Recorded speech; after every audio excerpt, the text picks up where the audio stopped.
এটা হচ্ছে আমার N250 আর এটা হচ্ছে জিলান ভাইয়ের N250 রেড কালার। ভাই হচ্ছে এটা 20,000 কিলোমিটার চালা ফেলছে। তো আজকে হচ্ছে আমরা বেসিক্যালি ভাইয়ের এই 20,000 কিলোমিটার যে চালাইছে এটার ইউজার এক্সপিরিয়েন্স আজকে ভাইয়ের কাছ থেকে শুনবো, মানে নেগেটিভ হোক পজিটিভ হোক সবগুলা এক্সপিরিয়েন্স আজকে আমরা শুনবো ভাইয়ের কাছ থেকে। তো ভাই আগে মনে হয় আপনি N160 ইউজার ছিলেন, এরপর আপনি N250 চলে আসছেন। তো এখন আমি একটু জানতে চাচ্ছি এই যে 20,000 কিলোমিটার চালায় ফেলছেন, আপনার কি কি ভালো লাগছে এই বাইকের? ভাই ফার্স্ট অফ অল আমার যদি একেবারে ফার্স্টেই বলতে যাই সেটা হচ্ছে আমার এটার পাওয়ার। এটার আসলে র পাওয়ার টোটালি।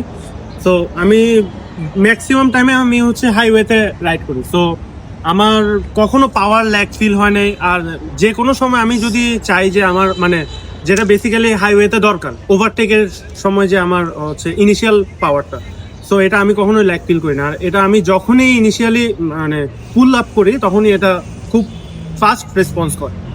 আচ্ছা ভাই, এটা হচ্ছে যে স্লিপার ক্লাস দিছে, তো গ্যাস শিফটিং এর ব্যাপারটা কেমন লাগে আপনার কাছে? Butter smooth. আমার লাইফে মানে আমি বাংলাদেশের মোটামুটি ভালো ভালো বাইকই চালাইছি, V3 চালাইছি, এরপরে হচ্ছে জিক্সার ইউজ করছি, বাট এটার মতো মানে স্মুথ শিফটিং আমি আর কোথাও পাইনি। আচ্ছা আচ্ছা, তো 20,000 কিলোমিটার ভাই তো অনেক রাইড করছেন, তো এখন যদি এটার বিল্ড কোয়ালিটিতে আসি কেমন লাগে বলতে, আমি যদি আমার পার্সোনাল এক্সপিরিয়েন্স শেয়ার করি, লাস্ট উইকে আমার একটা অ্যাক্সিডেন্ট হয়। সেটা হচ্ছে যদিও স্বাভাবিক বাংলাদেশের অ্যাক্সিডেন্ট ম্যাক্সিমাম টাইমে দেখা যাচ্ছে অন্যের দোষে হয়ে থাকে। সো মানে একটা ফুড পান্ডা রাইডার হচ্ছে দৌড়ায় রোড ক্রস করতেছিল, দেন সো আনফরচুনেটলি আমার অ্যাক্সিডেন্ট হয়। বাট স্পিডটা কেমন ছিল বাইকের? স্পিড অলমোস্ট 70 to 75 আমি ক্রুজ করতেছিলাম। সো তখন দেখা যাচ্ছে আমি ওকে সেভ করতে গিয়ে আমি পড়ে গেছি, আর ভালোই মানে অলমোস্ট 35 ফিটের মতো আমি জাস্ট মানে স্কিড করছি। দেন হচ্ছে এটা কাকলি সিগন্যালের সামনে হয়েছে। তো আল্লাহর রহমতে এটা যদি আমি বলি, আমি কোনো ব্র্যান্ডিং করতেছি না, বাট পার্সোনাল এক্সপিরিয়েন্স থেকে আমার যদি এটা জিক্সার বা R15 V3 হতো, সেটার সব কিছু ভেঙে যেত, টি থেকে শুরু করে সামনে সাসপেনশন সব কিছু চলে যেত। আমার জাস্ট কি হয়েছে, এটা মিনিমাম জাস্ট গুটলিটা একটু রাব হয়েছে, দেন হচ্ছে জাস্ট এই স্কিড, আর টোটালি গেছে আমার বাম্পারটার উপরে। আর হচ্ছে আমার গিয়ার লিভারটা বেঁকে গেছিল, একেবারে এভাবে রাউন্ড হয়ে গেছিল, যেটা আমি ভিডিওটা দিয়ে দিব ভাইয়ার। আমার গিয়ার লিভারটা এভাবে ঢুকে গিয়েছিল, সেটা আমি গিয়ার লিভারটা মাত্র আজকে সার্ভিস করে আনছি।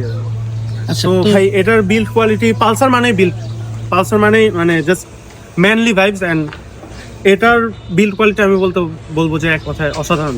আচ্ছা ভাই, মাইলেজ কেমন পাচ্ছেন? আর এসওসি সেগমেন্টে মাইলেজ নিয়ে অনেকের অনেক কোয়েশ্চেন থাকে। এটাই ভাই, মানে আমার যদি রাস্তায় এটা 10 জন মানুষ দেখে, তো 7 জনেরই কোয়েশ্চেন হচ্ছে ভাই এটার মাইলেজ কেমন।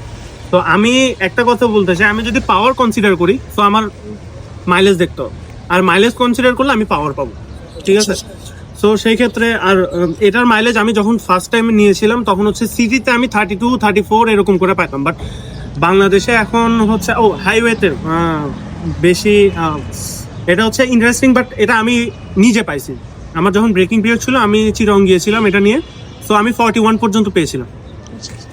বাট বর্তমানে বাংলাদেশের তেলের অবস্থা খুবই খারাপ, তো যেটা আপনি একেবারে আমি যেটা ফেস করে আসছি আমার বাইকে আর কি রিসেন্টলি ফেস করছেন।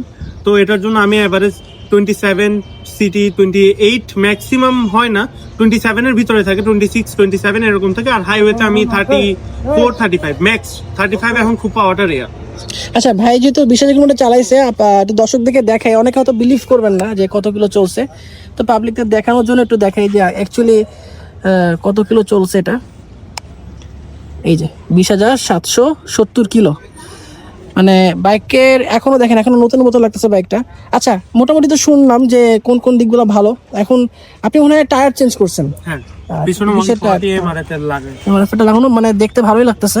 আর সামনে হচ্ছে stock tyre, dual channel ABS stock tyre. Breaking তো ভাই মারাত্মক। ব্রেকিং ভাই এটা খুবই মারাত্মক। ওই জাস্ট ABS এর যে প্রবলেমটা হয় মাঝে মাঝে হচ্ছে ফল করে, এটা হচ্ছে প্যানিক ব্রেকিং ABS এর। এই যে একটু আগে যেমন আমার পিছের ব্রেকটা আপনি মনে খেয়াল করছিলেন যে একটু স্কিড এটা করছিলেন, প্যানিক ব্রেকিং ABS এর তুলনায়। আচ্ছা আচ্ছা আচ্ছা, এখন ভাই এটা হচ্ছে আপনি একটু নেগেটিভ সাইডগুলো আমাকে বলেন। যেহেতু পজিটিভ সাইড বলছেন, অবশ্যই সব বাইকে নেগেটিভ সাইড থাকে। এখন ভাইয়ের কাছ থেকে হচ্ছে আমরা নেগেটিভ সাইডগুলো শুনবো, বিকজ সব বাইকেরই নেগেটিভ সাইড থাকে, পজিটিভ নেগেটিভ সব বাইকেরই থাকে। তো ভাইয়া একটু নেগেটিভ সাইডগুলো বলেন। এটার যদি ফার্স্ট অফ অল আমি নেগেটিভ সাইডে আসছি, সেটা আমার জন্য পার্সোনালি হয় না, বাট অনেকের এটা ফেস করতে শুনছি। আমার যেহেতু হাইট অলমোস্ট 6, তো আমি এটা হচ্ছে ওয়েটটা একটু অনেকের জন্য হেভি ফিল হয়, যেহেতু এটা মানে ম্যাক্সিমামই স্টিল ইউজ করা। টার্নিং রেডিয়াসটা কেমন লাগছে? টার্নিং রেডিয়াসটা অনেক বেশি লাগে, টার্নিং রেডিয়াসটা একটু বেশি লাগে।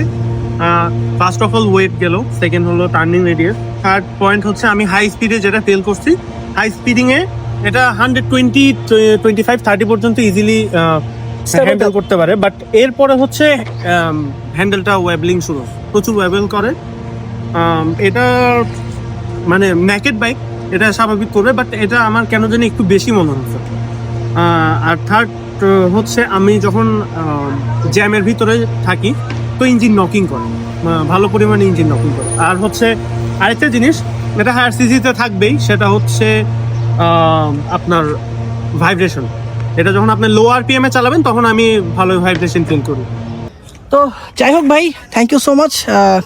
খুব ভালো একটা এক্সপিরিয়েন্স হলো আপনার সাথে এই ভিডিওটা করতে পেরে। আশা করি পাবলিক বুঝতে পারবে মানে N250 বাইকের এই বাইকগুলা অ্যাকচুয়ালি কেমন পারফরমেন্স দিচ্ছে। এটা একদম মানে কোনো প্রমোশনাল ভিডিও না, জাস্ট একটা ইউজার এক্সপিরিয়েন্স, আমার এক্সপিরিয়েন্স, ভাইয়ের এক্সপিরিয়েন্স জাস্ট অ্যাড করে জাস্ট এই একটা রিভিউ আমরা করলাম। তো থ্যাংক ইউ সো মাচ সবাইকে ভিডিওটা দেখার জন্য। নেক্সট ভিডিওতে আবার দেখা হবে। আসসালামু আলাইকুম।